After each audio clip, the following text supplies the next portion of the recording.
What if the reason you feel distant from God isn't because He left you, but because you've never prayed the one prayer that gives Him complete access to your heart? Think about that for a moment. You still attend church, you still read your Bible, you still pray, yet something feels different. The passion isn't what it used to be. The joy isn't what it used to be. The fire isn't what it used to be. You remember seasons when God's presence felt so close, when worship moved your heart, when prayer felt alive, when scripture seemed to speak directly to your soul, but now you feel dry, distracted, spiritually exhausted, and deep down you're asking, Holy Spirit, where did you go? But what if the Holy Spirit never left? What if He's standing at the door of areas you've never surrendered? What if there is one prayer most Christians avoid because it feels too dangerous? A prayer that King David prayed. A prayer that changed lives throughout Scripture. A prayer that can completely transform your relationship with God. And before this video ends, I'm going to show you exactly what that prayer is. But first, I need to tell you something that might surprise you. The greatest obstacle between many Christians and the presence of God isn't lack of Bible knowledge. It's not lack of church attendance. It's not even lack of prayer. It's the refusal to give God full permission to work inside them. Stay with me, because what you're about to hear could change the way you pray forever. The real reason many Christians feel far from God. Imagine inviting someone into your house, but locking half the rooms. You welcome them into the living room, you let them sit at the table, you even talk with them. But there are certain doors you keep closed, certain rooms you don't want them to enter. Many Christians treat God exactly this way. We gladly invite Him into the parts of our lives we are proud of, but we hide the rooms filled with fear, the rooms filled with bitterness, the rooms filled with secret struggles, the rooms filled with shame. And then we wonder why we don't experience the fullness of His presence. The Holy Spirit is not interested in being a guest.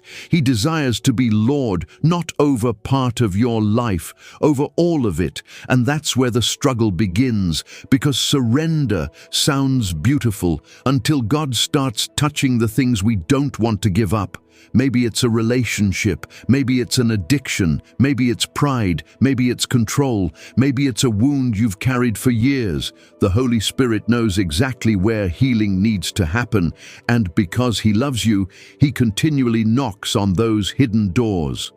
Not to condemn you, not to shame you, but to heal you, to restore you, to set you free. The tragedy is that many believers spend years asking God to bless them while resisting the very work that would transform them. They want peace without surrender, freedom without repentance, revival without obedience. But God has never worked that way. Throughout Scripture, every great move of God began with surrender. Before Isaiah was used by God, he cried out, "Woe is me!" Before Peter became a powerful leader, he fell at Jesus' feet and recognized his own weakness. Before David became a man after God's own heart, he learned to invite God into the deepest parts of his soul. And that brings us to the prayer most Christians rarely pray. A prayer so powerful that many believers unconsciously avoid it, because if God answers it, everything changes. And that's exactly what we're going to uncover next. The dangerous prayer. David prayed. The prayer we're talking about is found in Psalm 139, 23, 24. Listen carefully. Search me, O God, and know my heart. Test me and know my anxious thoughts. See if there is any offensive way in me, and lead me in the way everlasting. At first glance, it sounds simple. But this prayer is terrifying to the flesh. Why? Because David wasn't asking God to bless him. He wasn't asking God to protect him. He wasn't asking God to give him victory. He was asking God to expose him. Most people pray, "God, change my situation." David prayed, "God, change me." And that is where revival begins. Not when God changes your circumstances, but when He changes your heart. The Holy Spirit is attracted to honesty, not perfection, honesty.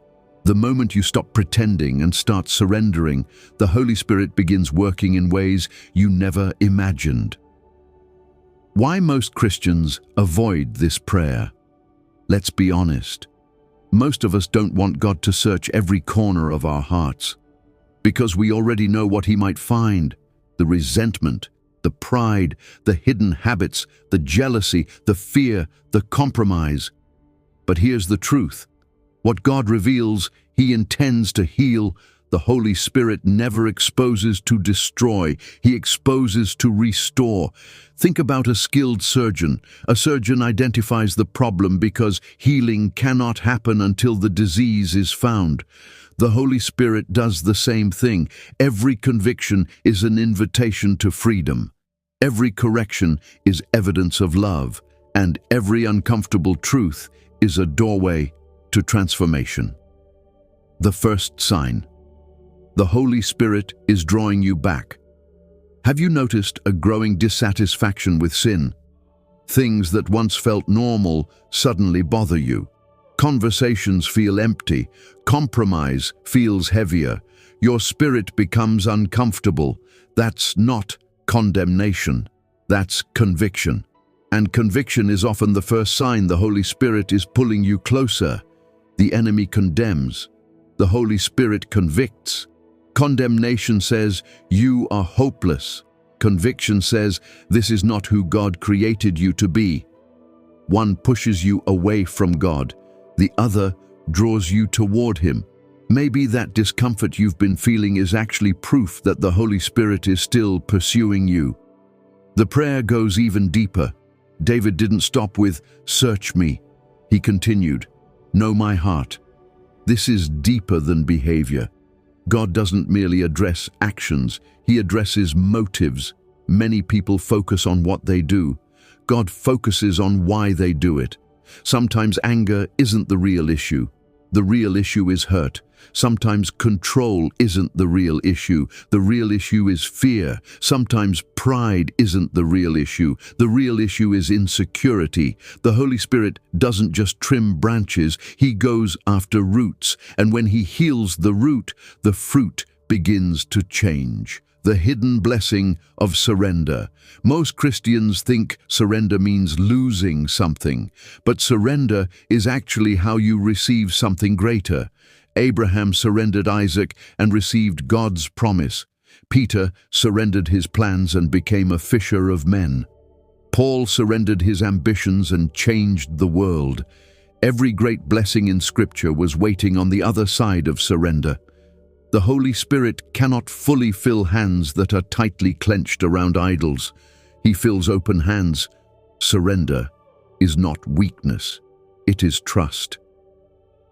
The prayer that opens every closed room. Remember the house illustration? The locked rooms? Imagine standing before God and saying, Holy Spirit, every room belongs to you. The room of my relationships, the room of my finances, the room of my thoughts, the room of my past, the room of my future, the room of my secret struggles. Every room, no exceptions. This is the prayer that changes everything, because God cannot be Lord of rooms. He is forbidden to enter.